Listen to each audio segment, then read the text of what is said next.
அப்படி நேர்ந்திருப்பாங்க. எத்தனை பந்தி போட்டாலும் நான் சாப்பிட்றேன் அப்படின்னு சொல்லி. அது உண்டு. சாப்பிட்டுக்கிட்டே இருக்கார். அப்புறம் அவர் எந்திரிச்ச உடனே படக்குன்னு நாங்கள் உட்காந்தோம். உட்காந்து திரும்பி பார்த்தா எங்களுக்கு முன்னாடி 5 பேர் இருக்காங்க. எப்படி வந்தாங்கன்னே தெரியல. அதில் ஒருத்தன் மைக்கை இந்த செல்லை வச்சுக்கிட்டு என் பின்னாடி நின்று நேர்முகவர் என்ன பண்ணுறான், இந்த சார் முடிக்க போகிறேன். அப்போ தான் நான் திறந்துருக்கேன். அப்பளம் வாங்கிட்டார். பாயசம், அதாவது உலகம் முழுவதும் ஒளிபரப்புறாங்க. நான் 2 தடவை பாயசம் வாங்கினேன், 3 தடவை அப்பளம் வாங்கினேங்கிற விஷயத்த. என்ன கொடுமை இது. இதில் இன்னொரு ஆச்சரியம் என்னென்னா, இப்போ நம்ம ரொம்ப ஹைஜீனிக்காக சாப்பிட்றோம். மேலே இந்த இதெல்லாம் விரித்து பிளாஸ்டிக் சீட்லாம் போட்டு இலை போட்டு சாப்பிட்டுட்டே இருந்தோமா, அந்த கடைசியில் உட்காந்து போகிற ஓக்கில் ஒரு சீட்டு இழுத்து விட்டு போயிட்டாங்க. அப்படியே இலை பூரா போயிடுச்சு. அப்படியே அதுக்குள்ளே பொண்ணு வீட்டுக்காரர் ஒடியாந்து இங்கிட்டு பிடிச்சி இழுத்து விட்டார். எனக்கு என்ன செய்யறது, இன்னைக்கு வரைக்கும் எனக்கு ஒரு சந்தேகம். திரும்ப வந்தப்போ அதே இலையில் தான் சாப்பிட்டோமா, கொஞ்சம் ஏதாவது என்ன சிறு இடம் மாற்றம்னாலும் நமக்கு பெரிய வேதனை தானே. அதில் என் பக்கத்தில் உட்கார்ந்துருந்த ஆள் என் இதில் ஒரு சிலேபியை காணோம். ஏய் இதெல்லாம் சொல்லாது, ஏதோ நம்ம ஒரு இதில் சாப்பிட வந்திருக்கிறோம், அதில் ஒரு சிலேபியை அப்போ நான் எடுத்தேனா, நானும் உன் கூட தானே உட்காந்துருக்கேன். அதே மாதிரி இன்னும் சில பேர் வெளியே போகிறப்ப உங்களுக்கு வடை போட்டாங்களான்னு, இல்லை எனக்கும் போடல.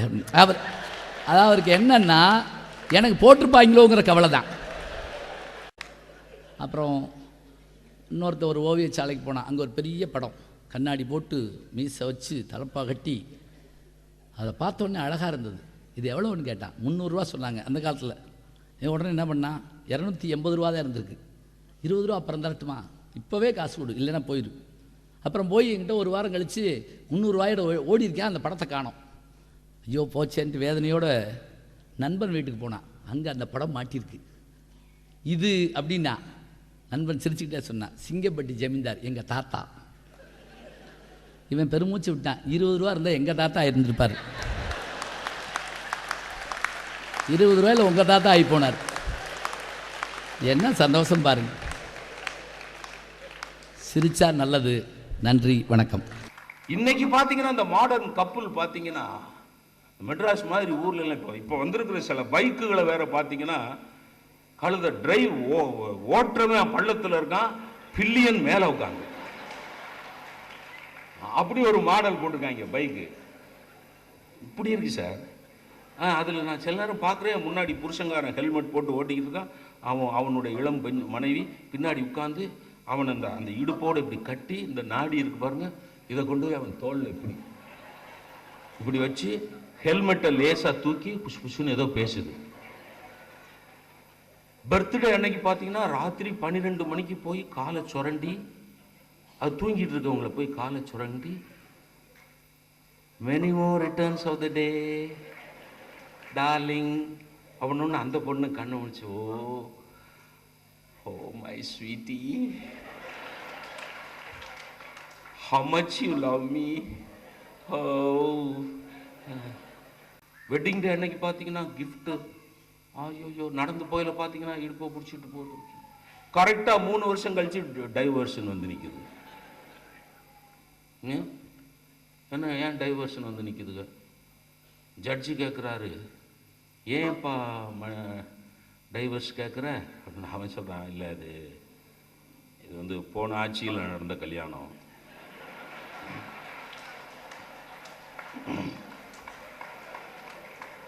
அவரு ஜட்ஜு கொலை போய் போன ஆட்சியில் நடந்த கல்யாணம், எல்லாம் அது போன ஆட்சியில் கட்டினதையெல்லாம் மாற்றணுங்கிறது தான் ரூலு அப்படின்னு.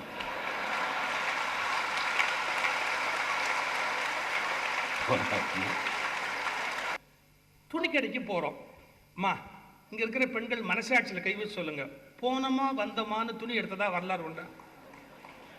வேணா அப்படி எடுப்பீங்க. மாமியாருக்கு எடுக்கிறதா இருந்தால் போனமா வந்தமான்னு போய் உடனே, ஏன்னா எது கட்டினாலும் அந்த தேவதைக்கு அழகா இருக்கும் அப்படின்னு உங்களுக்கு தெரியும். அது மட்டும் போனமா வந்தமான்னு எடுத்துட்டு வந்துடுவீங்க. அதை தவிர வேற யாருக்காவது போனமா வந்தமா நீங்க துணி எடுத்திருக்கீங்களா? நீங்க துணி கடைக்குள்ள போனீங்க அப்படின்னு சொன்னா ஒரு 5 மணி நேரம் 6 மணி நேரம் அந்த கடையவே உண்டு இல்லைன்னு ஆக்கி, அந்த பார்டர் இந்தியாவுக்கும் பாகிஸ்தானுக்கும் கூட பார்டர் பிரச்சனை எல்லாம் கிடையாது. உங்களுக்கு இருக்கிற பார்டர் பிரச்சனை இருக்கு. எவ்வளவு பெரிய பிரச்சனை தெரியுமா? அந்த பார்டர், அப்புறம் வந்து புள்ளி, புட்டா, முந்தானி, என்னென்ன உண்டோ எல்லாத்தையும் போட்டு ஒரு 500-600 ரீசன் அதுக்குள்ள போட்டு எல்லாம் பார்த்துக்கிட்டே இருப்பீங்க. இந்த மாம்பழத்துல துணிக்கடையெல்லாம் வரிசையா இருக்கு பாருங்க, அதுக்கு பக்கமே நான் போக மாட்டேன். ஒரே ஒரு தடவை என் பசங்கள்லாம் என்னை தள்ளிட்டு போயிட்டாங்க. அந்த ஏரியாவே அப்படிதான். நீங்க நின்னா எவனா தள்ளிக்கிட்டே போயிடுவான். நீங்க ஒன்றும் நடக்க வேண்டிய அவசியமே கிடையாது. ஒன்னே ஒன்று பண்ணணும், எந்த கடைக்குள்ள போகணுமோ அங்க மட்டும் பிரேக் போட்டு அப்படி நம்ம டக்குன்னு திரும்பிட்டோம்னா அந்த கடைக்குள்ள அப்படியே போயிடலாம். ஒரு தடவை நான் உள்ள போனேன் பாருங்க, எனக்கு மூச்சு திணறுது. உள்ள அவ்வளவு கூட்டம். எனக்கும் கூட்டம்னா பிடிக்கும், ஆனா கூட்டம் எனக்கு எதிரில் தான் இருக்கணுமே ஒழிய அதுக்கு நடுவில் நான் போய் இருந்தா என்னால எப்படி உட்காந்துருக்க முடியும்? முடியல என்னால. நான் உடனே என் பிள்ளைங்கிட்ட சொல்லிட்டேன், எனக்கு மூச்சு திணறுதுப்பா, நான் வெளியில உட்காந்துக்கிறேன், கடைசியா எப்போ பணம் கொடுக்கணுமோ அப்போ மட்டும் அப்பாவை கூப்பிடுங்க அப்படின்ட்டு நான் போய் அங்கே உட்காந்துக்கிட்டா என்ன மாதிரி பரிதாபமான ஆளு 15 பேர் உட்காந்துருக்கான். ஆனா ஒரு கருணை சார், நாங்கெல்லாம் செத்துக்கிட்டு போக கூடாதுன்னு அப்பப்போ ஃபேண்டா, கொக்கோ கோலா, கொஞ்சம் சக்கரை பொங்கல் இதெல்லாம் கொண்டாந்து கொடுக்குறேன். ஏன்னா எங்க உயிர் போயிடக்கூடாது பார்த்தீங்களா மொத்தமா, அதுக்காக கொஞ்சம் கொஞ்சம் அப்பப்போ அப்படி அளவா கொண்டாந்து கொடுத்துக்கிட்டே இருக்கிறேன். என் பக்கத்துல என்னை விட பரிதாபமான ஒருத்தர், 80 வயசு ஒரு பெரியவர், அப்படியே பரிதாபமா உட்காந்துருந்தார். அவர் என்ன பண்ணாரு, ஒரு 18 வயசுல ஒரு பொண்ணை தாண்டு போச்சு சார். இந்தாம்மா இவ. அந்த பொண்ணு கேட்டு, என்ன ஆமா எதுக்கு சார், உட்காரு பேசுவோம். அந்த பொண்ணு பயங்கர கடுப்பாயிடுச்சு. சார் நீங்க 80, I am 18, ஒரு மரியாதைக்கா நான் பாக்குறேன், உங்கள்கிட்ட நான் பேசுறதுக்கு என்ன விஷயம்? அவர் சொன்னார் பாருங்க, தாயி கோச்சுக்கார். என் பொண்டாட்டி உள்ள போய் 5 மணி நேரம் ஆச்சு. அவகிட்ட ஒரே ஒரு நல்ல பழக்கம், நான் யாராவது பொம்பளை கிட்ட பேசிக்கிட்டு இருந்தா உடனே வந்துருவா.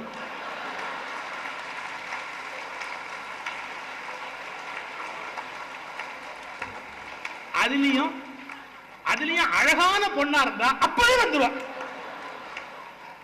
அதனாலதான் நான் உன்னை கூப்பிட்டேன்னு பாருங்க, அந்த அம்மா படியில இறங்குது, அங்க என்ன ஒரு பொம்பளையோட பேச்சுன்னு வந்துட்ட பத்தியா, நீ போலாம், இனிமே நீ போலாம் அப்படி பார்த்தா 5 மணி நேரம் 6 மணி நேரம் பெண்கள் வந்து அப்படி ஒரு டெசிஷன் மேக்கிங் புடவைக்கு எடுத்துக்கிறாங்க.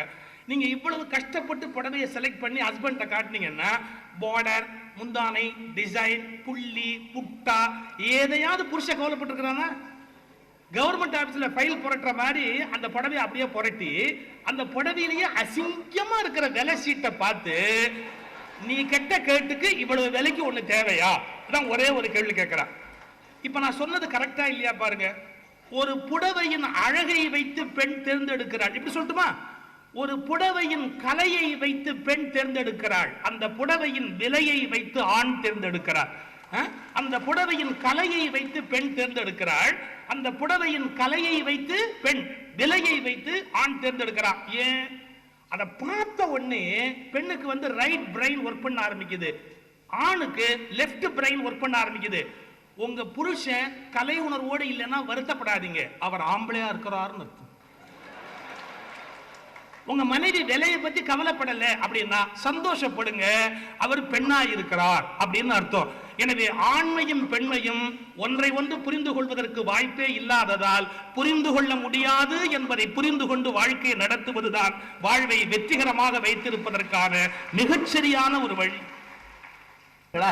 பெண் சிந்திக்கிறதுக்கும் ஆண் சிந்திக்கிறதுக்கும் பெரிய வேறுபாடு. தமிழ்நாட்டில் உள்ள காவல்துறை ஸ்ட்ரைக் செய்தால் என்ன ஆகும்னா என் பையன் எழுதுகிறான், மாமூல் வாழ்க்கை பாதிக்கும்னு எழுதுகிறான் சார். அசோகர் சாலை அமைத்தார், குளம் வெட்டினார், மரம் நட்டார், இதிலிருந்து என்ன தெரிகிறதுனா இடைத்தேர்தல் வந்திருக்கும் என்று தெரிகிறதுன்னு எழுதலாம். நீங்க இல்லைன்னு சொல்ல முடியாது சார், இல்லைன்னு சொல்லவே முடியாது. ராஜாராம் மோகன் ராய் குறிப்பு வரைக்கும் ஒருத்தன் எழுதிக்கிறோம், 4 நல்ல நண்பர்கள் எழுதிக்கிறோம். அவர் ஒரே ஒருத்தர் தான், ஒரே தேச தலைவர். ஏன் 4 பேர் நட்பா இருக்கிறது நல்ல உங்களுக்கு பிடிக்கலையா சார் நம்மளே கேட்கலாம். ரொம்ப வருத்தமா இருக்குது. அதை விட இப்படிலாம் எழுதுறது தப்புடான ஓன்னு கதறி எழுதுறோம். ஏய், அரசாங்கம் சொல்லிக்கிறது அடிக்கக்கூடாது, திட்டக்கூடாது, எதுவும் பண்ணக்கூடாது. நான் உன்னை அடிக்கலை, திட்டலை, ஏன்டா இப்படி எழுதணும்னு கூடமா கேட்கக்கூடாது? அதுக்கு அழுவுற, அதுக்கு அழுவல. நீ படிச்சு பார்த்து திருத்துவேன்னு நான் நினைக்கவே இல்லை. ஒரு குழந்தை ஃபர்ஸ்ட் ஸ்டாண்டர்ட் கிளாஸ்ல போயிருக்கிறேன், ஆயக்கலைகள் எத்தனைடா? 64ன்னா. எப்படா தெரியும்? எங்க மிஸ் எழுதிக்கிறாங்க போர்டுலன்னு. பரவாயில்ல, எழுதுறதுக்கு ஒரு அர்த்தங்கிறது படிச்சிருக்கலாம். என் வயசுலாவது 64 தெரிஞ்சு வச்சுக்கலான்னு இப்பயே தெரியும்னா. தூக்கி வாரி போட்டுது. எப்ப ராத்திரி சொல்றா பார்க்கலாம். ஆயக்கலை 1, ஆயக்கலை 2, ஆயக்கலை 3. மிஸ் ஓடிப்பாயிடா சொன்னா இரு சும்மா இரு கிராஸ் பண்ணாத. 64வது நம்பரையாவது ஒழுங்கா சொல்றான்னு பார்ப்போம். பொறுமை, நிதானம். சில சமயங்கள அம்மா அம்மா அம்மா நான் ஒரு கதை சொல்லட்டுமா? சொல்றா கண்ணு. ஒரு ஊர்ல ஒரு நரி இருந்துதான். இந்த கதை எனக்கு தெரியும், போ. சொல்லக்கூடாது. ஏன்? நாம கதை சொல்றத மறந்துட்டோம். இப்ப அதுவாவது அதை ஆரம்பிக்குது. இப்ப 8ஆம் கிளாஸ் படிக்கிற பையன் போய் அம்மாவை கேட்கறான், அம்மா அம்மா எனக்கு தூக்கம் வரல, ஒரு கதை சொல்லுமா? எனக்கு ஒன்றும் தூக்கம் இல்லை. இதா பதில்? 2 பேரும் உட்காந்துருப்போம். உங்க அப்பா லேட்டா வருவான். ஏன் லேட்டுன்னு கேட்பேன். கதையா சொல்லுவான்.